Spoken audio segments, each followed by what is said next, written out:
All right. This is the most fun panel today, solo on stage. But yeah, I'm excited for this. I think pseudonymous work is part of like the story of this industry. Not only have there been many contributions made in this industry by pseudonymous professionals, but I think perhaps the most important invention in this industry was done by a pseudonymous professional, that being Satoshi Nakamoto. So excited to have the panelists here today. And yeah, I'd just love to have you guys introduce yourself kind of one by one. Maki, do you want to go first? Sure. So 0x Maki, co-founder of Sushi Swap, now advisor to the project. I've been like since the past year building and growing this ecosystem and product. I'm joined by Mewny. I don't know if you want to go first.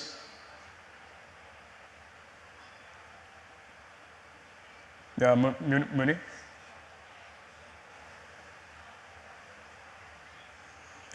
All right, Monetsupply, want to introduce yourself?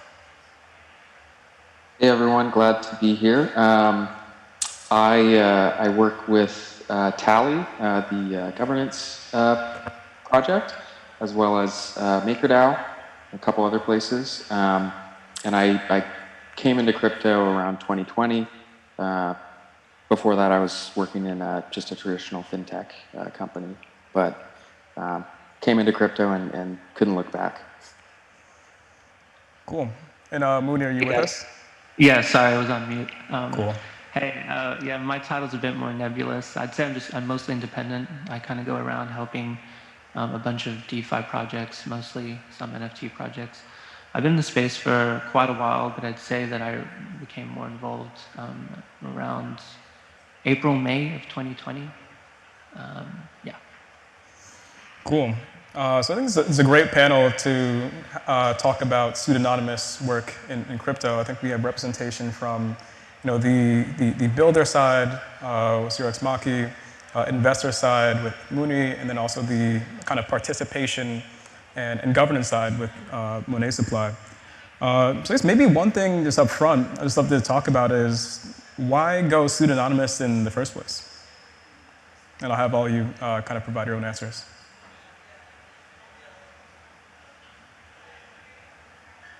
Yeah, I'm happy to go first on that one. So I think there are certain like advantages and of course some disadvantages with going pseudonymous. I think the one advantage is that you get to be like a cartoon character on the internet, which I think makes it easier to sometimes talk to people. Like I think there's less pretenses. You can be much more open about how you want to communicate with people. And you also get to play a bit of a role, and then that can be sometimes entertaining for people. It gives you kind of like in some sense of freedom to be more active in the way you want to be active without the kind of trappings of a human identity.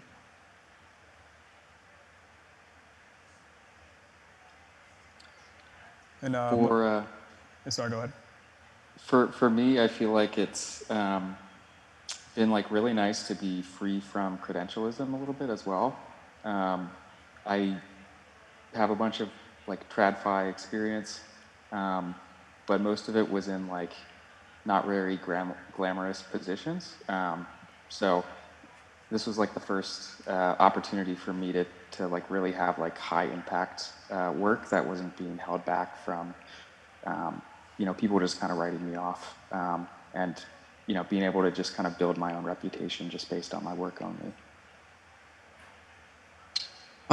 For me personally, it was all about, I don't like to play easy game. So basically, you can judge me on my work ethic. You can judge me on what I preach. You can judge me on basically everything. I have everything to prove to anyone here in this room. And basically, I think that should be the case for more people without kind of getting with my history and my pedigree and so on, really about what I did. So, and there's also like this privacy aspect that is very comforting in some capacity.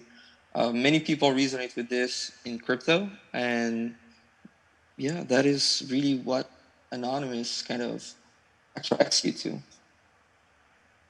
Cool. And what are some of the challenges of working pseudonymously? I guess first, we'll start with you, Mewny, from the investment side. Do you find that there are certain deals you can't get into because you are a pseudonymous professional? Are there certain deals that you are actually favored because you are a pseudonymous professional and working with other pseudonymous professionals? How has it affected kind of your role as an investor in the ecosystem? Yeah, it's a good question. I think credentialism definitely has its perks because you can leverage your reputation in other fields to get, advantages in other fields. I think, so just to give a brief overview, the investing side that he's mentioning is this investing collective, so to speak, called eGirl Cap, which was meant to be a funny, subversive kind of take on the whole VC space. It's pretty much comprised of a group of independent, anonymous people, sometimes coalescing together to work on certain projects and then kind of breaking back up to work in an independent capacity. I think if we all approach the investment space in our own individual capacity, we would be shut out from a lot of deals. But I think as a collective, that kind of gives us collective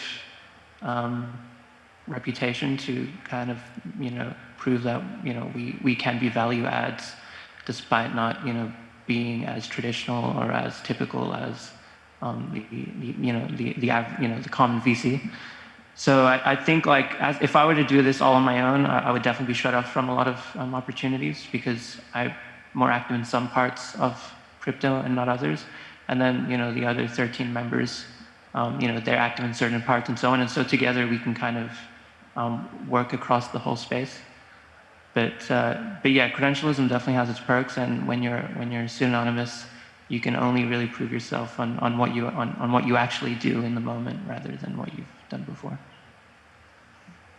In Zurich's market, I mean, on the builder side, I think Sushi was one of the most high-profile projects founded by a pseudonymous group of people. What have been some of the challenges kind of working as a pseudonymous individual in this community, being a leader, working with other pseudonymous individuals, as well as also just interfacing with other stakeholders in the ecosystem, whether it be investors who are interested and want to diligence kind of the team, even though they're pseudonymous. How has that experience been, just kind of as a builder that's pseudonymous? To be honest, overall, it's been stellar. It's been amazing. I mean, of course, it's always easier to work with protocols and other coworkers, builders in the space. Whenever it comes to, I guess, things that are more institutional, or I would say requiring, for example, signatures. I remember the first time we got an invoice from Sartora that is in Israel wanting to have her address and pretty much a name on it and so on. I signed literally address Ethereum 0xMACD and I just sent the USDC funds. So I couldn't be bothered with anything else. And I don't know how they took it on their end. I don't know about their accountant. And they should have, raised a few brows, but overall, business as usual. The money is there. The show keeps on going, and I can pretty much say that this has never been a blocker for us, and that is amazing to see. It's so cool to, I guess, feel this space vibrating into this vision of where we want to be going. No checks, no wires of any sort, literally just embracing this ecosystem that we're building. And so to me, overall, it's never been an issue. Of course, signing documents and so on is just part of the game, KYC, AML, and so on for some exchanges. But, what is the beauty of it is we don't need necessarily to comply and just go with it. We can have this liberty of basically just doing our own things whenever it is too stringent. And Monetsupply on governance. I mean, I imagine one major benefit of being pseudonymous in kind of the more political domain of crypto in these projects is that people can value your ideas on the merit of those ideas rather than kind of the baggage that's typically attached when someone has some kind of, almost like off-chain, reputation, whether it be their background or where they're from. But have there been any like challenges participating in governance as a pseudonymous individual? Yeah, I mean, I think it has been great to just be kind of judged on my work rather than background. When I was first getting started, I was really trying to lean into the anonymity a little bit more. So I wasn't even sure whether I wanted to like voice dox myself with stuff, and pretty quickly decided that you need to like, it helps a lot to operate if you're willing to speak with people on calls, for instance, or stuff like this, and kind of figuring out where to compromise on keeping your identity private. I work for Tally, for instance. That's just like a regular company, and I did like the I-9, I did the whole 9 yards there. But then for a lot of other places, I'm able to contribute, with a little bit more stringent privacy. So I think just figuring out like where you're comfortable compromising, and then just, kind of going with that. Yeah, I think that makes a lot of sense. So what do you think it is about this industry that there is so many pseudonymous professionals that are working and contributing at a very high level? Is there something unique about crypto that you think enables pseudonymous collaboration? This question for all the panelists.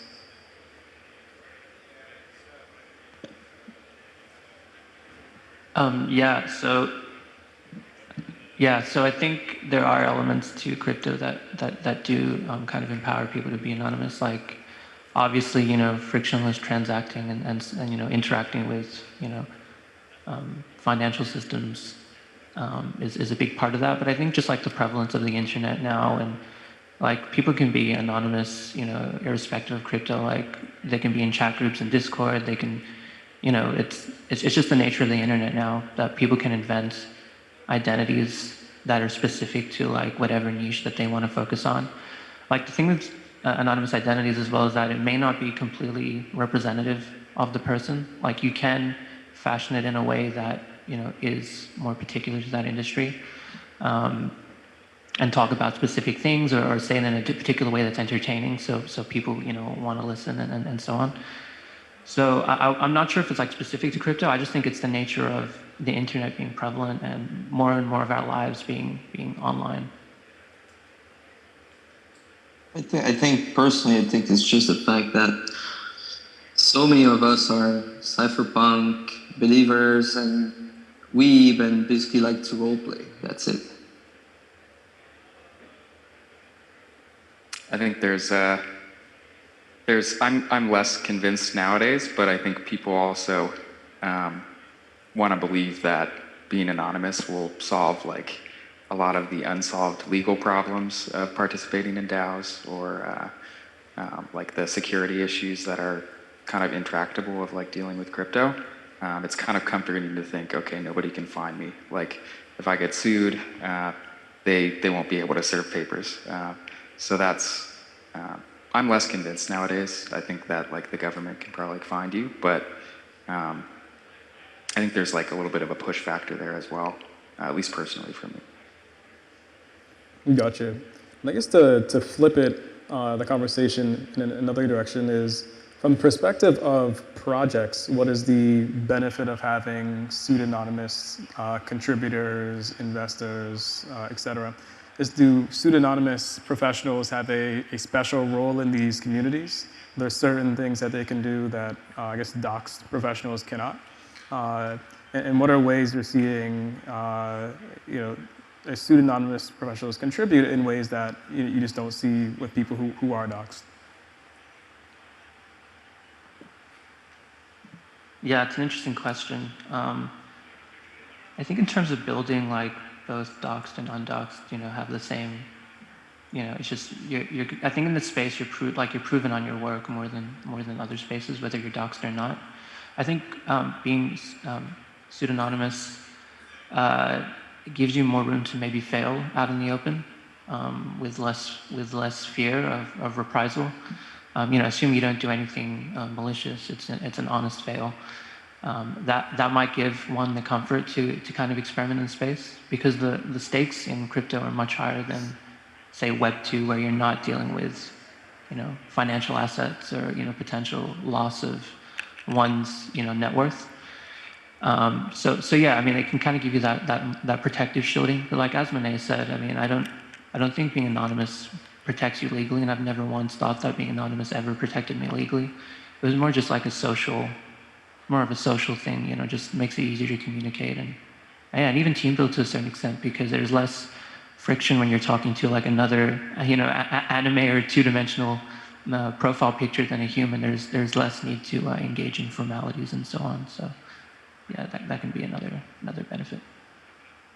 Personally, I think some of these DAOs that you see, Zoic's chat being one of the example for Curve. Like some of these protocols wouldn't ever be launched without the anonymous component, someone I guess taking the lead and just deploying these contracts, because the main team doesn't want to bear, I guess, the legal risk and so on. So I think there is room for kind of these anonymous builders that otherwise wouldn't be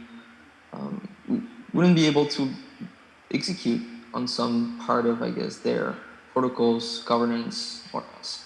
So it's very important. And I think it can be, at least what I've found is it can be interesting that anonymous people are almost like kind of considered more trustworthy in the space. And it's paradoxical because they have like less at stake from their reputation, but I think maybe people just, they assume that they're just going to speak their mind without being afraid of like reputational blowback, maybe of taking somebody down or, sharing some negative viewpoints when merited. So, yeah, I found that, being pseudonymous kind of has helped me, push agendas or, share info with the community and be well received. Yeah, I think like another part of why I think pseudonymous contribution has, I think especially over the past like maybe say call it 1.5 years, has kind of accelerated, is in part I think due to the work from home environment. It's just kind of been normalized to just purely interact with certain individuals just entirely over the internet. So the idea that you could be working with someone who is known by a username versus someone who's known by some kind of government name, it doesn't really make a difference, practically speaking. It's almost like the same kind of working relationship. So maybe like what are the differences, are there any at all, when you're interacting with some of these individuals? Yeah, and that's been a question that I've thought about as well, especially because, eGirl, for example, is made up of 14 people who I've only ever met online through their Twitter persona. Like, for all I know, they could be completely different in real life, as, Monet and Mackie maybe, because we can only ever see a slice of a person through their outward representation of themselves.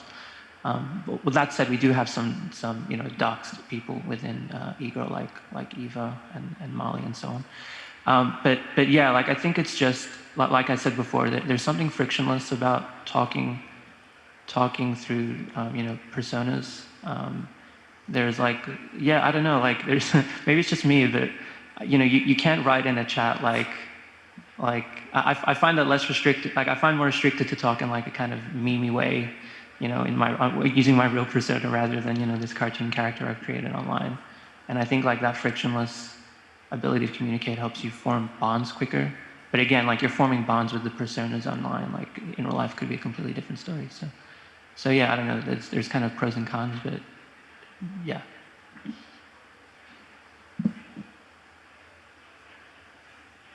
Yeah. So maybe shifting more like forward-looking. So what like new risk does, so as more, I think a couple things. As these protocols mature over time, they start to handle much more activity, they become much more influential, reach a much larger scale. What are some new risks that pseudonymous contributors bring to some of these projects, or maybe are those risks overblown? How do you think about the role and the potential risk of pseudonymous contribution as these protocols become further integrated into our society and become more kind of like systemically important? Maybe I can take this one very quick. I think you should, as much as an individual is well full of intention, you should never trust him, especially for anonymous people. So, like this always comes with blockers, basically. Okay? It shouldn't be able to initiate a transfer from Treasury to any wallet ever. There needs to be some roadblocks, so a multi-sig in this case, or there needs to be a time lock for everyone to see and make sure that if there's a funny business, it can veto potentially later down the road, or XYZ. So that is where I think the line kind of should be drawn, I guess, on the front of anonymous workers and professionals and so on. I wouldn't, and we at Sushi saw this happen not too long ago, where one of our contributors, contractors, was able to basically do like a supply chain attack on one of our product, Miso. This came because there was no checks on the PR or something quickly approved, since the person has been working with us for many months. This resulted in $3 million being quote unquote stolen. Luckily for us, we were able to localize the person and basically get the money back because we were backing ourselves. But if this person was fully anonymous with pretty good OPSEC and so on, this would have been a failure on the line. So that's where I personally would draw the line. And for Sushi, for example, most of my teammates, I know where they are, I know who they are, etc. And the same for them a little bit, because we need to have ultimately some checks in place. So if someone goes rogue, there's no excuse, and they're going to be in trouble. Yeah, I think like sort of your identity and like anonymousness, if you will, it doesn't need to be uniform. I think like I'm open to share, like getting on videos, sharing my name with people that I work really closely with, and they can help kind of validate like, okay, I'm a real unique human. If I ever did something really shady, they'd be able to kind of find me. And I don't know, there's benefits and risks of that, but I think it doesn't need to be like a uniform, like nobody knows who I am versus everyone knows who I am. There can be like sort of shades of gray in there. Yeah, and interestingly, and I'll just make a quick comment here. I mean, you also see like with Doxxed identities where they use their credentials in one industry to, do things that may be, unethical in other industries. Whereas when you're anonymous, like your reputation is built cumulatively, like over you doing many positive things. And even then it's like people still kind of look at you with a bit of, healthy skepticism, I think. The whole point of this, movement was trustlessness, right? And so, things should be able to be verified whether you're doxed or not. So, anonymity shouldn't really play a factor into those considerations. But like, even if we take the sushi example again, where we had, Chef Nomi, who was anonymous, acted against the community's interests, and then we had Mackie, who was anonymous, come and, save and resurrect the project. I think, when you take the space as a whole, you have to still judge each individual, whether anonymous or not, on their personal contributions, within that reasonable time frame, rather than rely on credentialism or, put blind faith in, an anonymous person who may be overstating their own personal ability. So, yeah. So when we think about the future of work, and obviously DAOs are at the center of this conversation.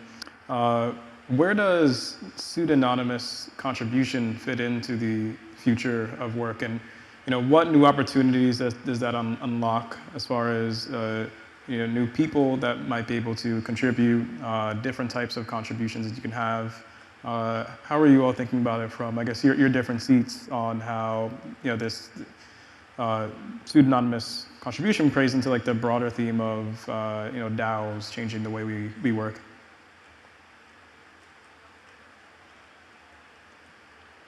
Yep, I'll go first then. Yeah, I think this could be the future of,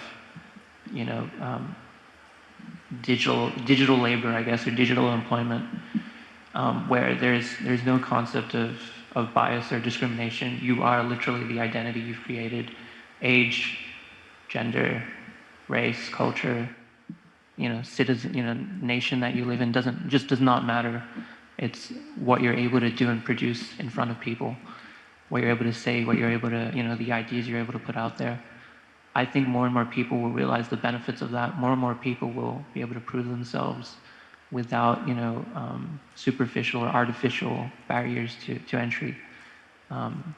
Yeah, I'm hoping it's the future of work. For me, it's become the future of work. So. And not sure if I can add this. I think what Mewny is saying is pretty awesome, and I align 100%. But some tools are going to help all of this, by the way, for some DAOs. I'm thinking about Zero Station. Not sure if you guys have looked into it or so, but it's going to be, you're going to be able to see all the contribution someone has made to these various protocols, DAOs, and so on.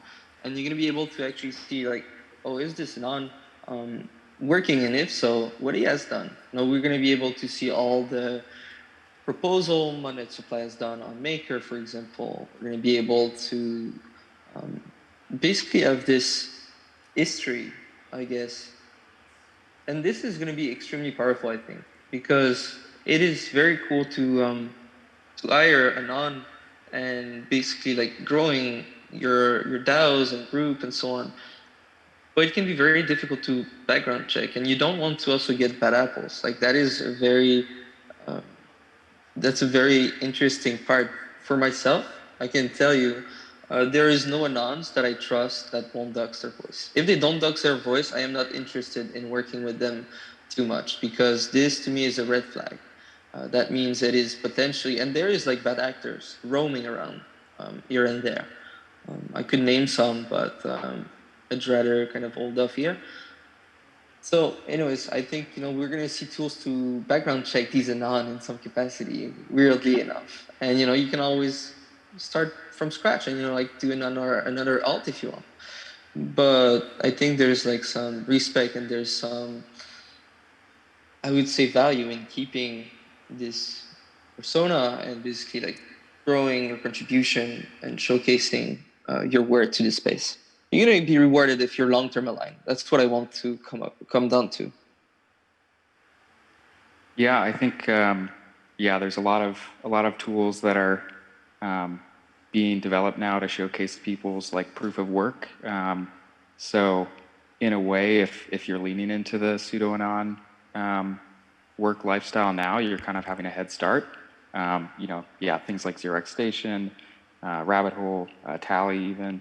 Kind of help showcase the work that you're doing in crypto. And I also think that it's still a buzzword now, but like as kind of like infrastructure for the metaverse is built out, we'll be able to have events like Mainnet in a fully virtual capacity, and it'll still have like the feel and the gravity of like everyone being there in person.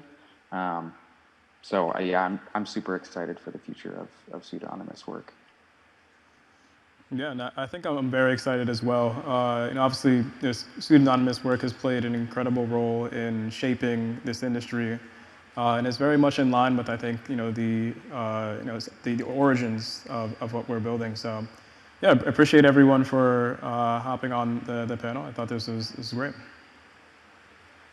Thanks. Thanks for having us. Thanks for having us. Thanks for everyone in the room. I think it's super cool that you guys can actually meet some other crypto natives. There's absolutely no one 100 kilometers near myself.